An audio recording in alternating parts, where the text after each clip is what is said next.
For those that have taken a close look, the oldest remaining video on my channel is of Sadie in her total drama island elimination. It was a really dumb video I uploaded thinking how hilarious it was, but it's stuck around and it's got some decent views as well. So I'd like to fast forward 6 years since that was uploaded and dedicate a whole video to Sadie in commemoration for that past video. Now, what exactly is there about Sadie to even talk about? Well, that is a good question. It's kind of tough to talk about just one of Sadie and Katie without having to talk about the other, because their characters were so similar and they were pretty much tied to the hip.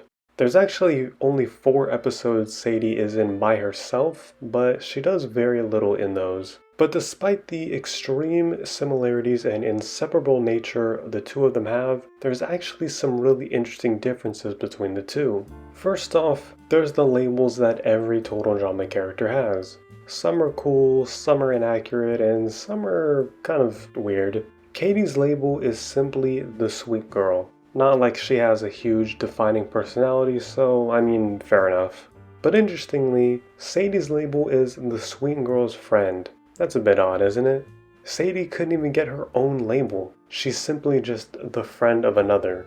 This likely implies that Katie is maybe more independent than Sadie, but this makes me think, why couldn't Sadie just be the sweet girl and then Katie just be the friend? And if you take a look at the character biographies posted on the Total Drama Wiki, you'll find a little tidbit in Sadie's that says she wanted to audition for Total Drama because she heard about Katie auditioning. So I do think that suspicion of Katie being the more independent of the two is accurate, as she was already auditioning by herself seemingly, and then Sadie tagged along to not be away from her. Now I'm curious how this would have gone down had Sadie been the one to audition first. And that's actually a little funny because in the episode The Sucky Outdoors, Sadie says that Katie only signed up for Total Drama because of her.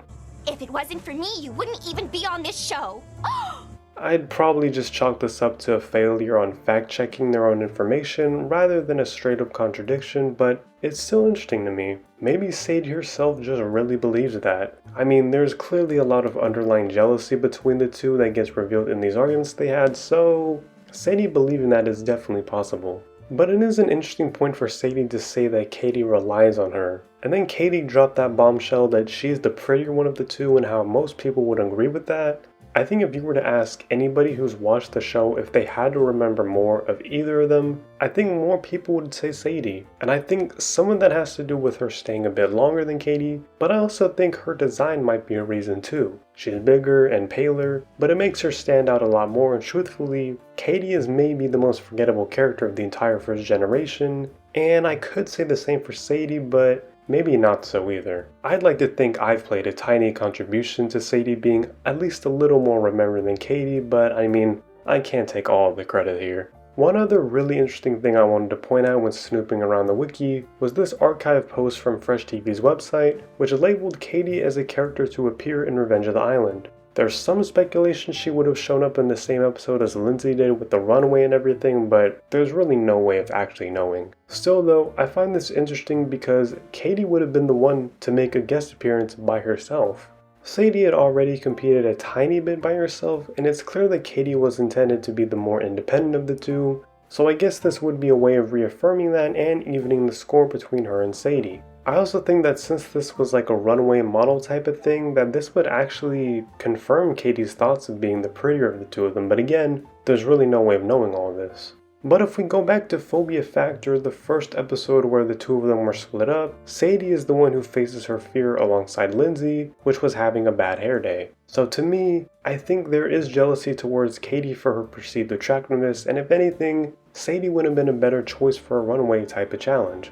Now, despite all these examples where it's clear that Katie has these, advantages? I don't know if that's the right word, over Sadie, the show's writers kept Sadie around on her own instead. Now, I'm just some nerd talking about a teen cartoon, but I think there's a connection to be made to Sadie finally being on her own after always being more dependent on Katie. Sadie can think and say all she wants that Katie's more reliant on her, but I think based on the writer's intentions, it's the other way around. So it would make sense for Katie, despite being better perhaps, to be the first one to go to try to teach Sadie at least a little bit of independence.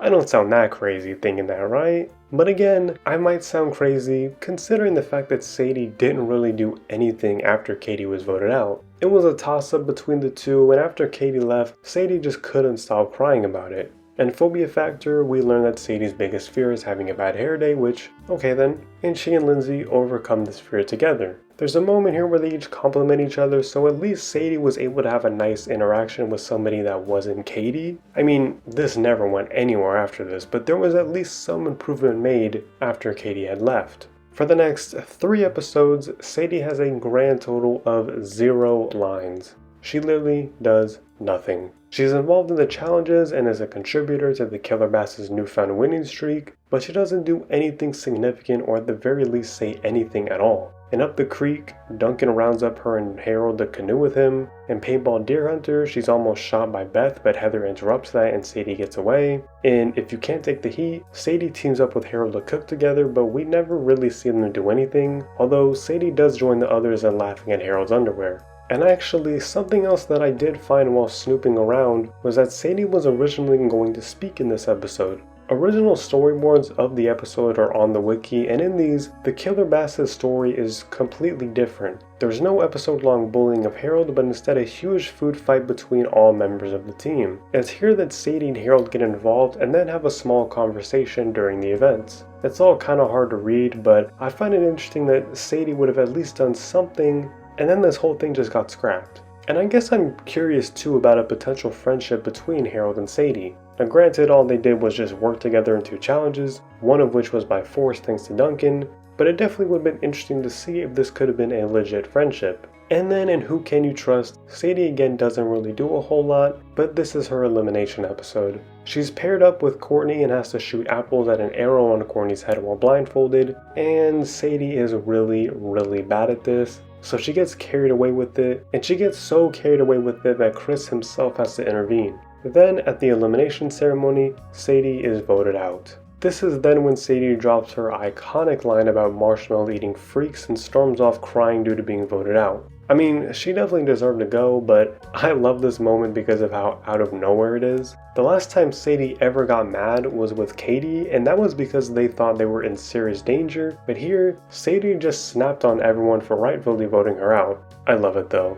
And then she was reunited with Katie on the boat of losers, so they ended up back where they were all along. Now, should have Sadie have been given more after Katie left? I do think so, but at the same time, you'd have to change some other things and give some other people less. And I'm not really sure what you change because I think that small portion of the season where the Screaming Gophers keep losing is extremely important to the characters it affected. So I don't know how you'd fit character development for Sadie into there, but it'd be cool to see how that could have gone. She could have built some friendships in Lindsay and Harold, maybe Duncan could have tried manipulating her, or maybe she could have outright learned that being away from Sadie is actually pretty cool too.